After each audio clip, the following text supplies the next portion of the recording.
Bonsoir à vous, bon après-midi à tout le monde. J'espère que vous allez bien.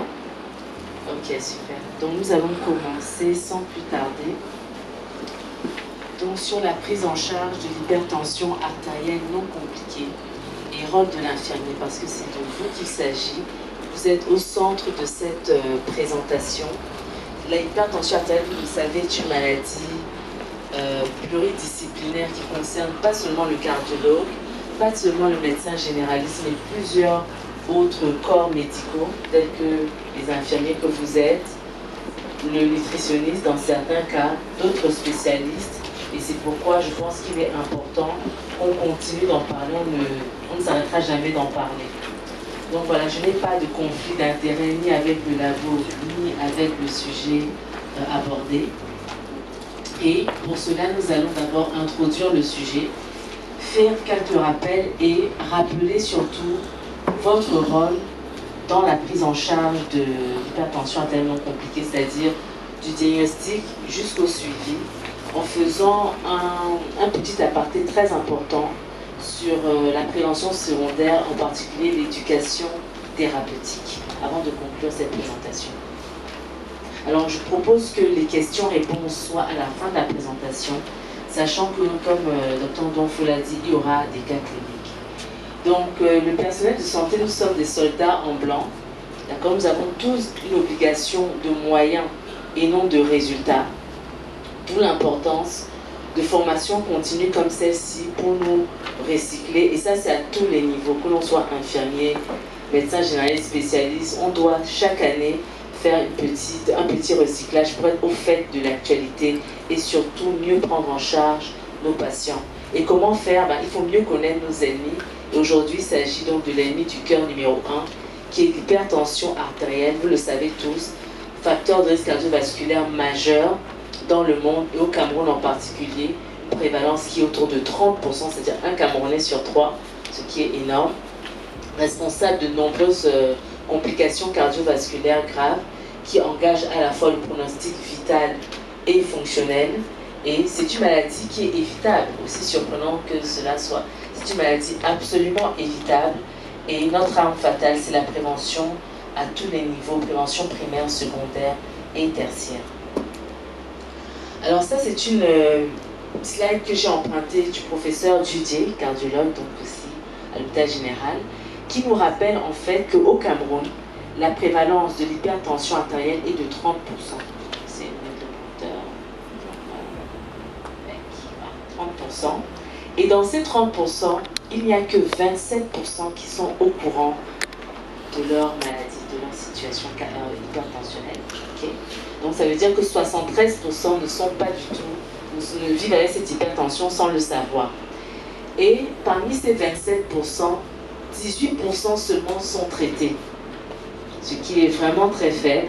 Donc ça veut dire que 82% connaissent leur maladie, mais choisissent, pour toutes sortes de raisons, peut-être financières et autres, ils ne sont pas bien suivis, ils ne sont pas traités. Et dans ces 18%, parce qu'il ne suffit pas d'être traité, il faut aussi que l'hypertension soit contrôlée. Dans ces 18%, seulement 25% sont contrôlés. Et cela est vraiment très grave dans un pays où on compte près de 6 millions d'hypertendus, d'accord, avec un nombre de spécialistes en cardiologie qui est vraiment restreint. On est moins de 100 cardiologues pour tout le territoire camerounais, sachant qu'on est massivement situé soit à Douala, soit à Yaoundé, et bon, maximum dans les grandes villes telles que Bafoussam, un petit peu dans le nord, et puis c'est tout, ça se résume à ça.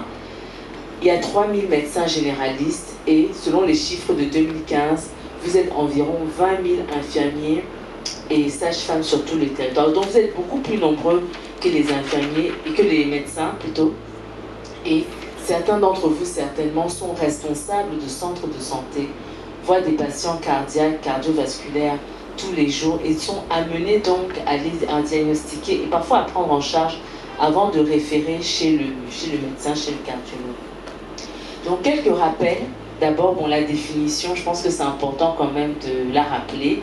On parle d'hypertension artérielle quand on a une pression artérielle systolique supérieure ou égale à 140 mm de mercure et ou diastolique supérieure ou égale à 90 mm de mercure. Donc en deçà, on est dans une hypertension, dans une tension artérielle normale. D'accord? Donc là, je vous ai rappelé les différents grades, sachant qu'il y a des formes isolées. HTA systolique isolée, HTA diastolique isolée, ce sont de véritables hypertensions qu'il faut traiter. D'accord? Si vous avez une HTA, une tension à 130 sur 90, à plusieurs reprises, qui est confirmée par l'automesure, c'est une hypertension. Il ne faut pas laisser passer ça. Alors la physiopathologie, ici on s'inscrit dans le cadre de l'hypertension essentielle, voilà, surtout. Donc l'HTA secondaire, c'est l'affaire du spécialiste. Et les facteurs de risque de groupe, donc les non modifiables et les modifiables. Donc les facteurs de risque non modifiables, c'est l'âge, d'accord, supérieur à 45 ans chez l'homme, 55 ans chez la femme, le genre masculin, vous le savez, l'hérédité, les antécédents d'HTA chez le papa et la maman. Donc on parle de parenté de premier degré. Donc on ne va pas chez les oncles et les tantes et les grands-pères et autres, d'accord. La ménopause chez la femme.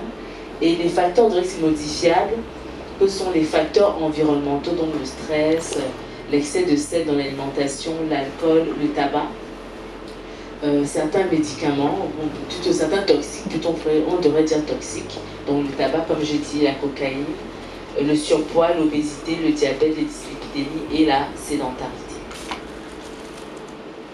Alors pourquoi est-ce que c'est une maladie grave? On ne cessera jamais assez de le dire, à cause de ces complications qui sont vasculaires et qui atteignent pratiquement tous les organes.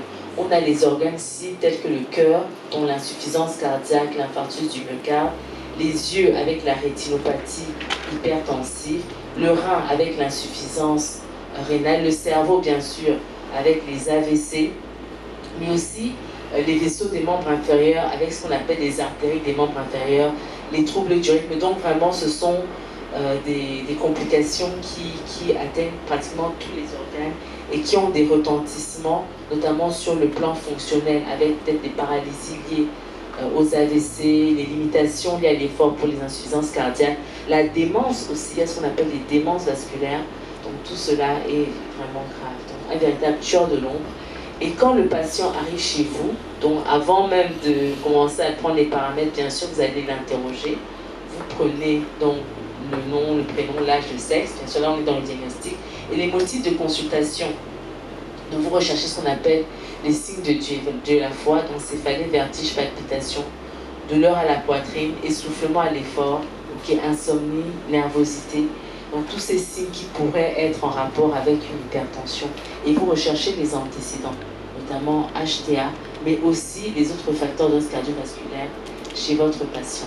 Donc, et c'est après maintenant avoir pris toutes ces informations. Bon là je rappelais juste le bilan sanguin, d'accord, non plutôt les antécédents du patient, voilà tout ce que vous devez demander au patient, donc en vous intéressant, comme je viens de le dire, aux autres facteurs de risque cardiovasculaire. Et bien sûr vous prenez la pression artérielle, entre autres paramètres. Alors je rappelle juste les conditions de prise qui sont très souvent pas respectées dans nos structures, parce que souvent les salles d'attente sont bondées, il y a du bruit, donc ça génère un stress même inconscient chez le patient.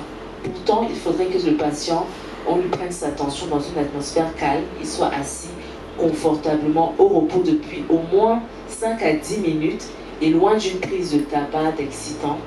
Et il faudrait multiplier les prises, ce qui est difficile de faire chez nous, n'est-ce pas? Parce que rapidement, on prend le patient, il y a beaucoup de patients, on n'a pas le temps, mais nous connaissons la théorie, nous devons essayer de l'appliquer dans la mesure du possible, surtout quand la tension est élevée une première fois, ne pas hésiter à la reprendre après 1 à 2 minutes d'intervalle, donc c'est pas tout de suite,